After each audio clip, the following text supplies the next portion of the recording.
selamat pagi dan salam sejahtera untuk kita semua. Pada kesempatan kali ini saya akan coba membawakan materi pembahasan tentang powertrain. Jadi silakan teman-teman perhatikan video penjelasan yang saya buat. Nanti di akhir video teman-teman bisa menanyakan terkait materi yang sudah nanti saya jelaskan, bisa di kolom forumnya atau nanti bisa chat langsung dengan saya. Baik, langsung saja kita mulai. Materi powertrain ini adalah materi yang membahas tentang struktur mesin dari sebuah kendaraan dari sumber energi atau sumber tenaga, yaitu engine, hingga menuju ke penggerak akhir untuk menggerakkan roda atau trek. Baik,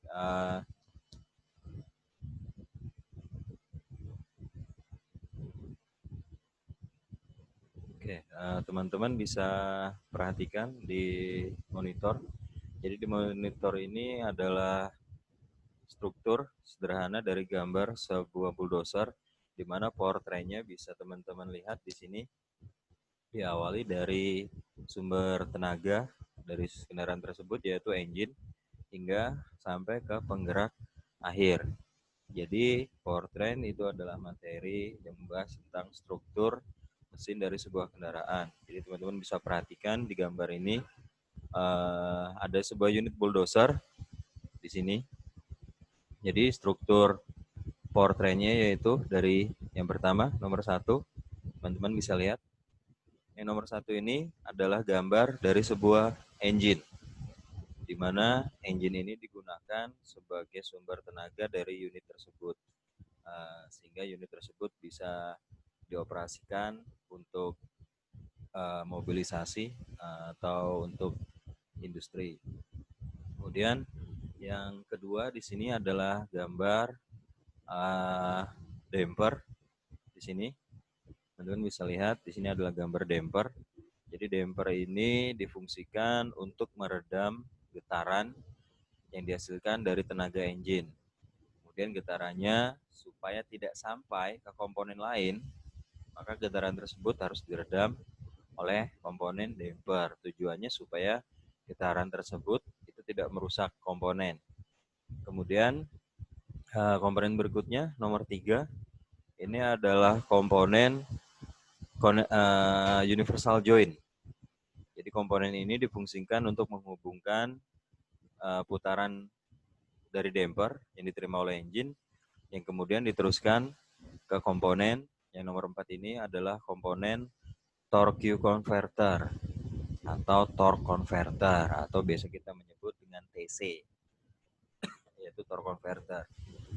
Torque converter di sini difungsikan sebagai kopling otomatis. Jadi sifatnya dia bisa menghubungkan atau memutuskan tenaga dari engine, mengengage atau mengdisengage-kan. Engage atau disengage, menghubungkan atau memutuskan tenaga dari engine ke transmisi secara otomatis berdasarkan beban yang diterima oleh unit tersebut. Baik, kemudian yang nomor 5 di sini adalah komponen transmisi. Komponen transmisi ini difungsikan untuk mengatur power atau mengatur tenaga pada sebuah kendaraan. Jadi putaran dari engine yang diterima oleh transmisi itu bisa direduksi putarannya untuk ditingkatkan sehingga powernya bisa meningkat atau bisa dikurangi. Jadi dia bisa mengatur power dari engine. Kemudian yang luar biasa lagi dari sebuah transmisi ini, transmisi mampu merubah arah putaran dari engine, yaitu searah jarum jam. Kemudian outputnya bisa dirubah menjadi berlawanan arah jarum jam yang dari engine tadi.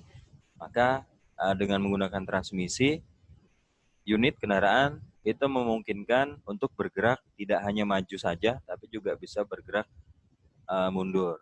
Jadi transmisi itu digunakan untuk mengatur power atau mengatur kecepatan atau mengatur speed. Kemudian dia juga bisa merubah arah putaran yang diterima engine sehingga memungkinkan kendaraan dapat bergerak tidak hanya maju tapi juga bisa bergerak mundur. Kemudian komponen di sini yang nomor 6 yaitu final drive atau penggerak akhirnya. Jadi dia yang kemudian menerima putaran dari transmisi untuk diteruskan menuju ke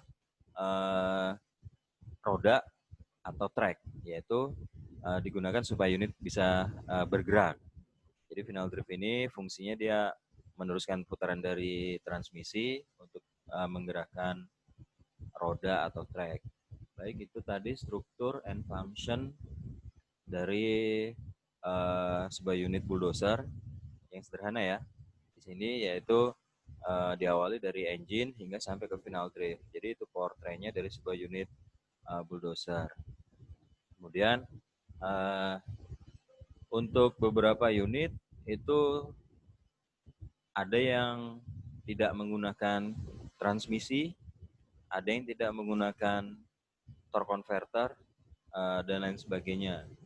Jadi ada yang dari engine itu tidak ke tidak ke transmisi, ada yang seperti itu. Jadi teman-teman nanti kita bahas lebih jauh lagi. Baik. Kemudian slide berikutnya teman-teman bisa perhatikan di sini adalah skema dari powertrain sebuah unit bulldozer juga, cuman lebih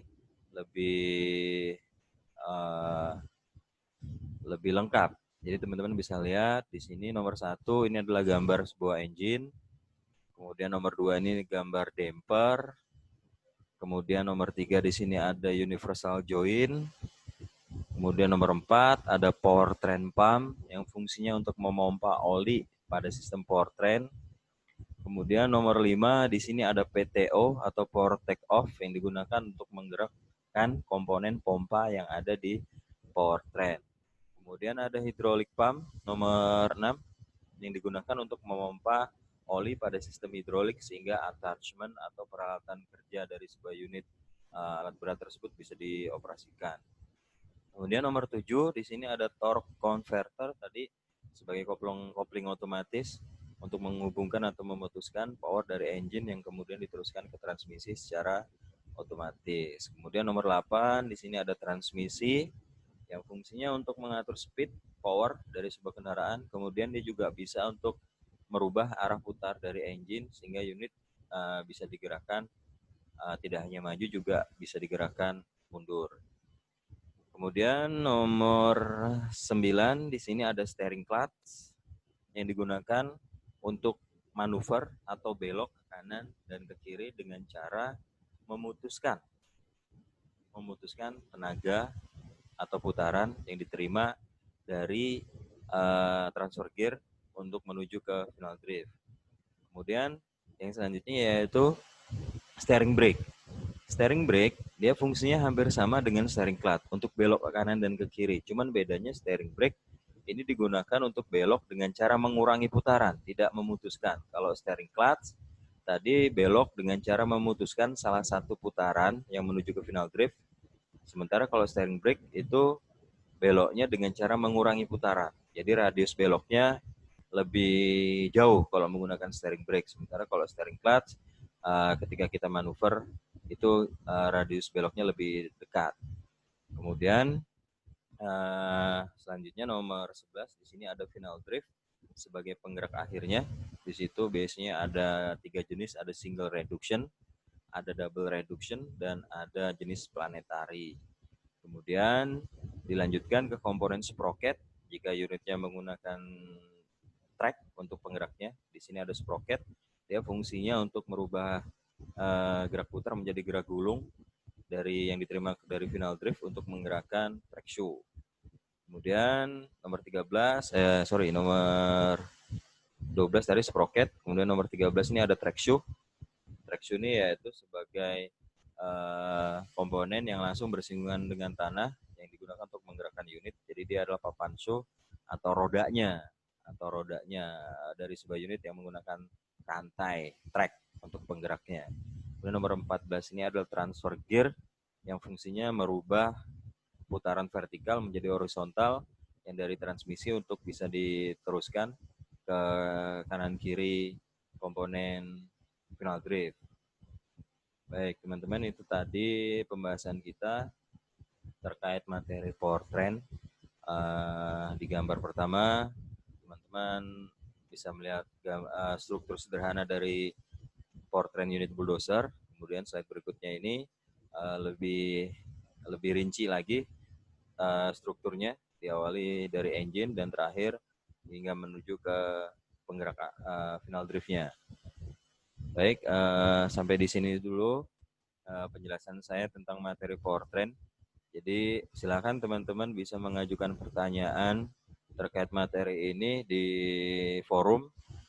Kita bisa diskusi di situ. Nanti setelah pembahasan sesi diskusi kita selesai, nanti saya coba berikan tugas untuk teman-teman. Baik, saya akhiri. Terima kasih atas waktunya. Assalamualaikum warahmatullahi wabarakatuh. Selamat pagi dan salam sejahtera untuk kita semua.